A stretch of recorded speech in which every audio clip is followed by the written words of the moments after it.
ఈ నెల 28వ AP assembly ప్రత్యేక సమావేశం కానుంది. అమరావతిని ఏపీ రాజధానిగా ప్రకటిస్తూ అసెంబ్లీ తీర్మానం చేయనుంది. ఈ తీర్మానాన్ని కేంద్ర ప్రభుత్వానికి ఏపీ ప్రభుత్వం పంపించనుంది. ఈ పార్లమెంటు సమావేశాల్లోనే అమరావతి రాజధానిపై తుది నిర్ణయం తీసుకునే అవకాశం ఉంది.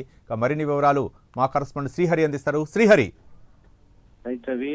ఏదైతే ఆంధ్రప్రదేశ్ అమరావతి రాజధాని ఏదైతే ఉందో ఈ అమరావతి రాజధానిని గెజిట్ నోటిఫికేషన్ కోసం కేంద్రానికి అయితే ఈ నోటిఫికేషన్ ఏదైతే ఉందో దీన్ని లేఖ పంపించనున్నారు. అయితే ఈ నేపథ్యంలో దీనికన్నా ముందు ఏదైతే ఈ నెల 28వ తేదీన ప్రత్యేక అసెంబ్లీ సమావేశాన్ని అయితే ప్రారంభించబోతున్నారు. అయితే ఈ నేపథ్యంలోనే అసెంబ్లీ సమావేశంలోనే దీనికి సంబంధించిన బిల్లును కూడా ప్రవేశపెట్టి దీన్ని ఆమోదం తెలిపిన తర్వాత దీన్ని కేంద్రానికి పంపించాలని చెప్పని రాష్ట్ర ప్రభుత్వం భావిస్తుంది. ఈ నేపథ్యంలోనే ఈ నెల 28న ఏపీ అసెంబ్లీ సమావేశాన్ని అయితే ఏర్పాటు చేసింది రాష్ట్ర ప్రభుత్వం. అయితే ఈ సమావేశాల్లోనే పార్లమెంటు ఏదైతే వచ్చే నెల ఆఖరులో పార్లమెంట్ సమావేశాలు ఉన్న నేపథ్యంలో అమరావతి రాజధాని పైన తుది నిర్ణయం కూడా తీసుకునే అవకాశం ఉంది.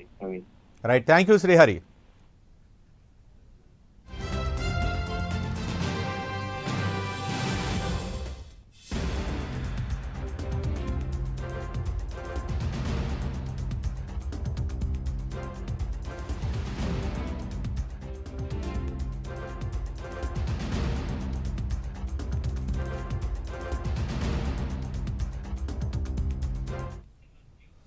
ఈ నెల 28న ఏపీ అసెంబ్లీ ప్రత్యేక సమావేశం కానుంది. అమరావతిని ఏపీ రాజధానిగా ప్రకటిస్తూ అసెంబ్లీ తీర్మానం చేయనుంది. ఈ తీర్మానాన్ని కేంద్ర ప్రభుత్వానికి ఏపీ ప్రభుత్వం పంపించనుంది. ఈ పార్లమెంటు సమావేశాల్లోనే అమరావతి రాజధానిపై తుది నిర్ణయం తీసుకునే అవకాశం ఉంది.